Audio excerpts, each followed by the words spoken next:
আমাকে সবকিছু ছেড়ে কবরে চলে যেতে হবে। ইন্না লিল্লাহি ওয়া ইন্না ইলাইহি রাজিউনের আওয়াজ চতুর্দিক থেকে শোনা যাবে। কুল্লু নাফসিন যায়িকাতুল মউত। যখন আমাকে আস্বাদন করতে হবে, আর নামাজ পড়ার টাইম পাবো না, চিৎকার করে চাইলো একটা সিজদা দেওয়ার টাইম পাবো না। কি আফসোস, কি আফসোস, কি আফসোস আমাদের জন্য যারা আজকে কবরে শুয়ে আছে। তারা রবের কাছে ফরিয়াদ করছে, মাওলা একটা সুযোগ দাও, দুনিয়াতে গিয়ে একটা নামাজ পড়ে আসি, একটা সিজদা দিয়ে আসি।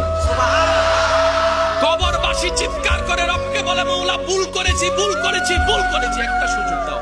আবার দুনিয়ায় যাব, মাওলা হাজার ব্যবসা থাকুক আমি নামাজ ছাড়বো না, হাজার চাকরি থাকুক আমি নামাজ ছাড়বো না। মাওলা একটা সুযোগ দাও, একটা সুযোগ দাও, একটা সুযোগ দাও। মাটির নিচে যারা আছে তারা বলছে, আর মাটির উপর যারা আছে তারা বলছে, ভাই নামাজ তো পড়তে আই। একজনে বলে যে কিভাবে আসবো, আমার প্যান্ট তো ঠিক নাই, আমার প্যান্টও ঠিক নাই, আমার শরীর তো পাক নাই, আমার কাপড় তো পাক নাই। আরেকজনে বলে, আমি যদি নামাজে যাই দোকানটা এখন বন্ধ করে লসের টাকা